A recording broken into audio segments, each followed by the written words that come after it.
Hey everybody, welcome back to When Harry Met Board Games. Today we continue my top 100 board games of all time, covering games number 30 through 21. So without any further ado, let's get straight to my list with my number 30. And my number 30 was on my list last year, ranked at number 35, so it actually climbed up 5 spots, although I did not play it in the entire calendar year of 2021. And that game is Palazzo, designed by Reiner Knizia and published by Rio Grande Games. And Palazzo is one of those games that, although I didn't play it, I crave playing this game because I have very fond memories of it. Now, for those who are not familiar with Palazzo, Palazzo is very similar to the classic Spiel des Jahres winner, Alhambra. And while I do enjoy Alhambra, as you notice, it did not rank in my top 100. I like this game a whole lot more because it does add a couple interesting things to the mix. First of all, players are trying to build their palaces, their palazzos. And these palaces are built upon multiple levels, potentially up to 5 levels. And the more levels you have for your palazzo, the more valuable it will be. Also, each of your palazzos come in three different types of materials. So you can actually make a palazzo or a palace monolithic with just one type of material. And the game encourages you to do so because if your palazzos only are made of one material, each individual palazzo, then you're going to score more points. However, if push comes to shove, you can mix and match different materials. Now, basically, the materials are just colors. There's nothing really thematic to it. This is a Reiner Knizia game after all. But the card play, the card management in this game, you're using your cards as a resource to purchase and pay for these different building tiles. It's very interesting because not only are you obligated to use cards of the same color types whenever you pay, just like in Alhambra, but if you are able to pay 3 different cards of different color types, as long as they have the same exact money value, let's say 3 threes, then not only will you be able to play all those 3 cards together, but also you're going to make those turn into 15 worth of coins. So instead of them being worth whatever the numeric value is worth, they're actually worth more. So you're encouraged to try to collect multiples of different types of numbers. Really cool. I like how every round is played where there's both a specific communal auction on the location where you land on, and all the players can vie for the building tiles that are there, but there's also a central board where you can straight up just purchase things with no competition from your opponents, and basically you choose which one you want to do on each given turn. Really neat game. If you like Alhambra and haven't heard of Palazzo, this is a game you absolutely have to look into. My number 30 game of all time, Palazzo. And now we move on to my number 29, and my number 29 is new to the list this year, but it's very far from being a new game, and that is Lords of Waterdeep, a classic worker placement game with a Dungeons and Dragons Lords of Waterdeep theme. Now, while the theme is very superfluous, it's very pasted on, at the same time, you do, if you allow yourself, if you suspend disbelief, you do get a nice little Dungeons and Dragons fantasy themed flavor out of the game, because basically players are representing the different Lords of Waterdeep. They're not actually adventurers, but they are hiring out adventurers, and they do so by using their agents, which are their meeples or their workers, to go to different locations across Waterdeep to recruit these different adventurers of the different classes. And you got your fighters and your clerics, and you got your wizards, and you got your rogues, and they're all represented by different colored cubes. And you have these quests that you're trying to complete. And each of the quests require a particular configuration of cubes. Maybe you need 3 orange and 2 white and 5 black. And if you complete this, then you turn in those quests for victory points. And that is how you win the game. You're the player with the most victory points at the end of the game. There are a couple of other ways of scoring victory points throughout the game, but that is the heart of the game, completing those quests and acquiring those cubes.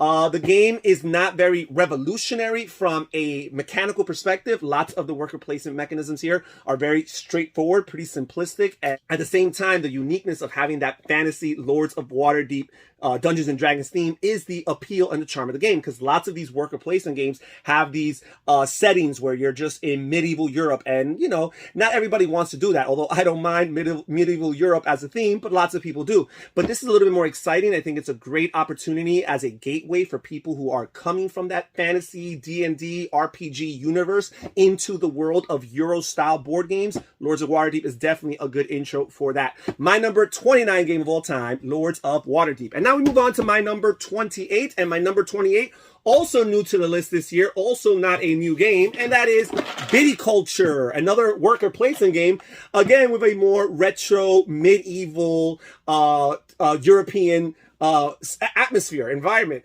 as a theme. And this game is the strategic game of winemaking. And this game here, I find it to be one of the more thematic Euro worker placement games, because it really does feel like I'm running a vineyard and like I'm growing grapes and I'm converting them to wine and I'm selling them to potential customers in order to fulfill different contracts. Now, this game here, although it is middleweight, medium to heavy from a strategic perspective, I find learning this game to be pretty straightforward and pretty simplistic. It's very intuitive the way the game's designed. Basically, each round is divided into multiple seasons, and you can kind of follow that logic. You have your winter, your spring, or I should say your spring, your summer, your fall, and your winter seasons. And each of those seasons, you do different things. For the spring and for the fall, you have particular actions that are, or I should say, for the summer and the winter, you have particular worker placement actions that you're making the decisions for. And then for the fall and the spring, you have a couple different actions you're doing, like determining turn order and figuring out whether or not you want visitors to come into town and which particular types of visitors, because they benefit you in different ways. Again, the game feels very intuitive, very thematic. It's very quick. I feel that you always want to be able to do more. And that's the kind of game that I like to play. The game that doesn't overstay its welcome. The game that you always want it to linger or last a little bit longer because you're so immersed in that experience. And it's not necessarily that it's a short game, but it does a good job of keeping you involved. My number 28 board game of all time, Viticulture. Now we move on to my number 27, and my number 27 is another new game to the list. So we have a series of new games. So this is a very exciting section of 10 games, because right here we have 3 new games consecutively. We only have one more new game in the entire rest of this segment of 10. But this game here is designed by Bruna Cathala and Mark Pakian, and it is Yamatai by Days of Wonder. And this is considered by many to be a spiritual successor to Five Tribes, except it has a Japanese theme. And this game here, mechanically speaking, there's lots of differences between this and Five Tribes, but there is a common spirit to the game, in particular with the characters that players are trying to recruit or acquire in order to gain their favor, and ultimately the victory points that they provide throughout the game, and also some special powers. Basically, you have the jinns or genies in Five Tribes, and here I forgot what it refers to it, but you're recruiting these different characters that will give you the same thing, victory points and special abilities throughout the course of the game. But you're also trying to surround these islands with different types or specific types of boats representing different types of resources in order to fulfill the demand of particular buildings that need to be built. And if you build those buildings, you will score those victory points for those buildings, and you'll also get to place one of your 3-dimensional building pieces onto that island, representing the fact that you're the one who built there. Now, if you're able to build in clusters and have lots of different houses or settlements of yours adjacent to one another, the game will reward you for that with additional victory points. And that's namely the game right here, trying to get as much victory points as possible. This game, it may not be as good as Five Tribes, a little spoiler there, but I find it to be a pretty neat alternative for whenever you want to give Five Tribes a break. And again, mechanically speaking, it's very different because the heart of the game is not Mancala at all. My number 27 board game of all time, Yamatai. And now we move on to my number 26, and this game is not new to the list. This game has been on the list for several years. I've been playing it for a long time, and it still remains highly ranked. Last year it was ranked number 24. It only dropped down 26 spots, despite the fact that I only played it one time last year, and that is Cuba, designed by Michael Rieneck and Stefan Stadler. And this game here, Cuba, is such a cool game. Puerto Rico was on my list earlier on, several videos back, and I do think that Puerto Rico is a classic, a revolutionary game, and the board game industry and hobby owes a lot to that game. However, Cuba is kind of like in the same vein of games. I always compare Cuba to Puerto Rico, and it's definitely my preferred of the two. First of all, it's a much better looking production, although it's from the same publisher, Rio Grande Games. The board looks beautiful with artwork by designer or artist Michael Menzel. The art on the cards, the individual player boards, all of it looks excellent. Thematically speaking, I enjoy the game more. You have three-dimensional pieces representing some of the resources, in particular your cigar boxes and your bottles of rum. So I think that that adds a lot to the thematic flavor. And I enjoy the variable phase order here in this game because every player has 5 different characters to choose from, and they have their own unique hand of cards. Well, I shouldn't say unique, but they have their own individual hand of the same 5 characters that every other player around the table has. And that makes it feel like you have a lot of control. The only thing you're determining is what order are you going to play the cards, and you could play off based on the decision that your opponents make. You can have your strategy mapped out ahead of time, and hopefully you can carry it out to fruition. Lots of cool, neat things going on. I think the reason why this game is still holding steady is because last year I played the El Presidente expansion, and that adds a few additional options for the players to take on their turns. So it's still holding steady. Classic, beautiful game. Out of print, almost never heard of, but it's still good enough to be my number 26 board game of all time, Cuba. My number 25 board game of all time was on the list last year. It was ranked number 40, so it jumped up 15 spots due to lots of play, primarily solo play, and that is Shadowrift by Jeremy Anderson. And this is a fantasy-themed deck building game, cooperative or solo, where basically it's like a village defense. There are monsters, and you have lots of different factions of monsters that you can pick from with different scenarios and different recommended combinations of hero and market cards for players to draft. And basically you're trying to fend off the forces of evil in order to not accrue so much damage in your village. So you're building walls, and you're trying to recruit additional visitors to town so that your village can have a decent population, because once your village is full of corpses and there's no other human, actual living characters left, then you have lost the game. So you're trying to build walls in order to fend off these forces. You're trying to add additional villagers to keep your population high. However, some of these villagers are not good guys. Some of these villagers are bad people that come into your town and actually help the AI, if you will, cause further damage to the individual player or players. Really cool. You're trying to draft all of these different action cards, these different spell cards, all of these different cards, attack cards, they're going to help you do as much as you can to fend off the forces and fight them and defeat them. But ultimately, the goal of the game is to close a certain amount of shadow rifts. And the shadow rift represents the avenue through which these bad forces or evil forces have been able to penetrate your universe and attack your village. So there's a certain amount of shadow rifts shuffled into the villain deck or the threat deck according to the player count, and you need to get a seal. You need to get a seal card and draft it and have a certain amount of magic in order to spend as a currency in order to close those shadow rifts. However, the shadow rifts have to be out there and they're in the deck, so you have to kind of navigate and manipulate that deck. First of all, by beating or fending off the forces of evil as much as possible, but also by playing particular actions that allow you to go through the deck and shuffle the deck and manipulate the cards so they can go on top, and ultimately you can get the cards that you want out there when you want them as quick as possible, in particular those shadow rifts. Throughout the course of the game, you're taking lots of attack actions that are going to cause you to gain wounds into your hand and into your deck, and part of the game is finding a way to prevent those wounds, finding a way to get rid of those wounds as much as possible. It's going to be very hard to do. You're still going to have a good chunk of wounds slowing you down, but you want to hold them back or get rid of them as much as possible in order to keep your deck efficient and to keep your deck strong. Lots of cool deck building mechanisms taking place. There's lots of different decks that players are manipulating and trying to handle, as far as the threat deck. There's also the market deck and even the village deck, which you're trying to manipulate by adding these walls and additional villagers that I mentioned.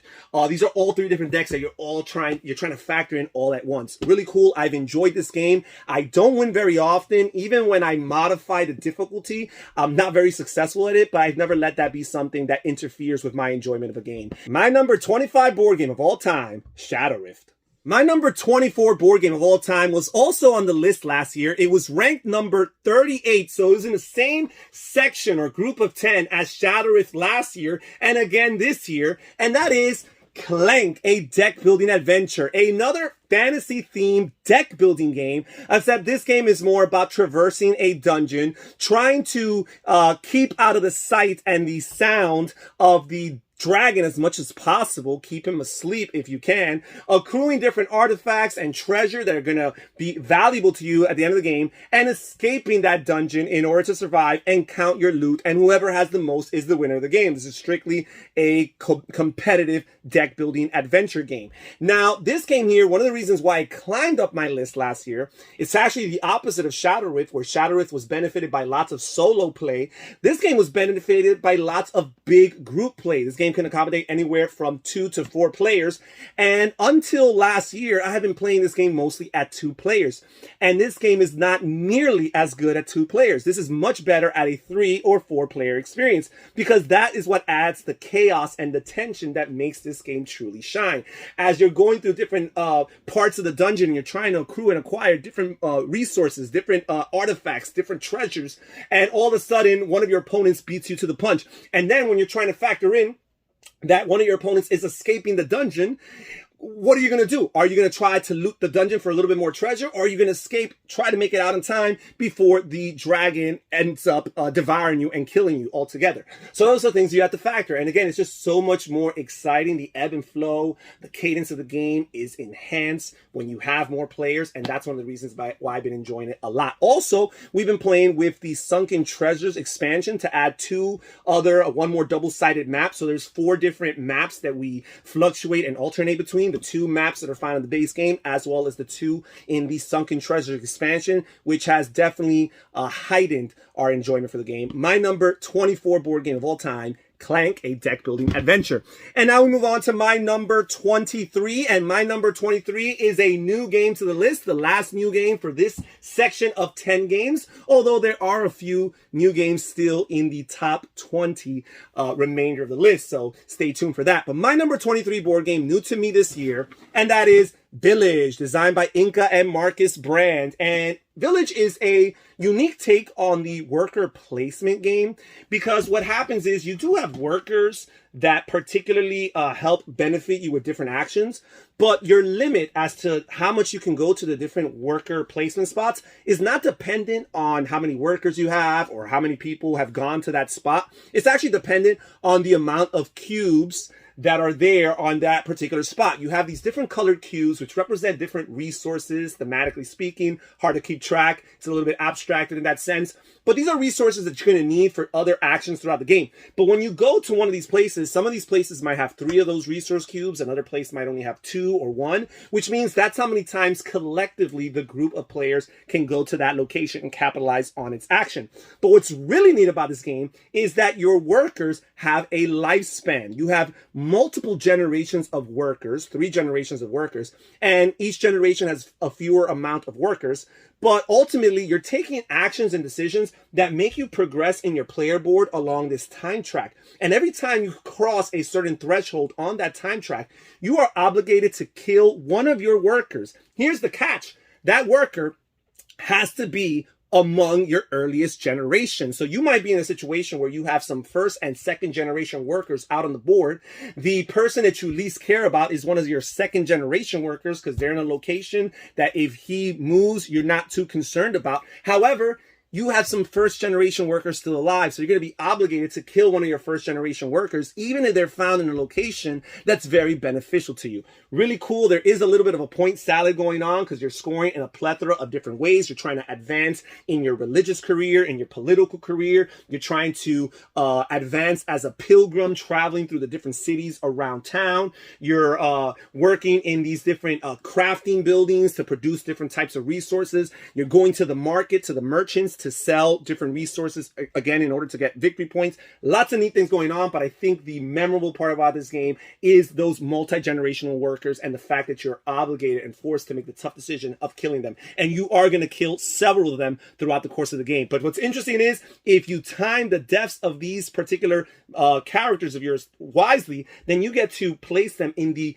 book, the chronicle, and they're remembered and they're venerated for generations to come, which means you're going going to actually score additional victory points. However, if you don't time their death, their untimely demise, if you don't time it correctly, then they're going to be buried in these nameless tombstone locations here in the cemetery, and they're not going to be worth any victory points for you at the end of the game. Really cool, a little bit grim when you think about it. My number 23 board game of all time, Village. And now we move on to my number 22, and my number 22 is a tried and true favorite. It's been on my list since I played it. I've been playing this for many years. This is a classic game in this genre at this point, and it's still holding strong at number 22. Last year, it was ranked for me at number 11, so it just had missed it on my top 10, and it was on my top 10 for many years, and that is Seven Wonders. There's lots of buzz surrounding this game recently thanks to Architects, and I haven't played that or given that much of a look, but Seven Wonders in and of itself is just a very enjoyable game that I know I can rely on. I didn't play it too many times last year.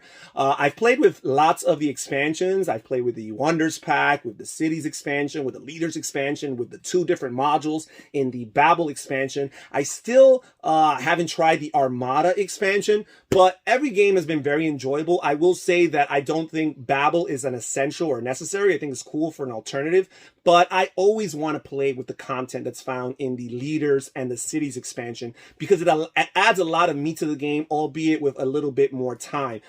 Just a classic pick and pass card drafting game with a nice civilization, simple, abstracted theme. My number 22 board game of all time, Seven Wonders. And now we move on to the last game for today's video, my number 21 board game of all time. This game was also on my list last year. It was ranked number 13, so it has dropped a few spots, but I'm still enjoying this game a lot, and that is Roombound 2nd edition. And yes, folks, I have 2 editions of Roombound in my top 100, and I might be the only human being alive who can say that. Most people are not fans of one of these versions to the exclusion of the other. I happen to enjoy both of them for the different benefits that they offer to my gaming experience.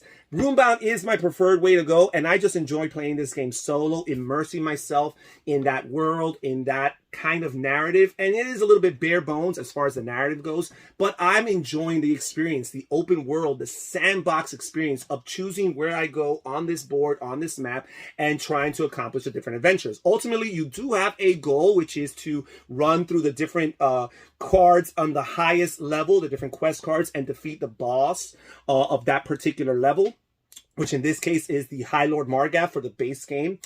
Really cool. I like the Terranoff universe. I haven't even tried any of the expansion content. I've just been running through all the different characters that are in the base game, and the base game alone comes with 12 different characters. I also own a few additional promo characters, and just seeing the different strategies and benefits and tactics that all of the different characters have to offer is a really exciting experience for me. I do own lots of content for this game, lots of expansions, big box, small box, so I don't envision this game dropping down on the list anytime soon. And again, I just really enjoy the sandbox nature of the game, and the mechanics are good enough to hold steady in this part of the list at number 21, Roombound 2nd edition. And that's it for today's video. Thank you so much for joining us here when Harry met Board Games. Please comment down below and tell me what you think about this particular group of 10. How awful do you think these games are? Or perhaps you agree with me about some of them. And don't miss it next time, as I will go and cover my numbers 20 through 11. All right, guys. Thank you for joining us here when Harry met Board Games. This is Harry saying take care, everybody. Stay safe, stay healthy, and have fun gaming. Bye-bye.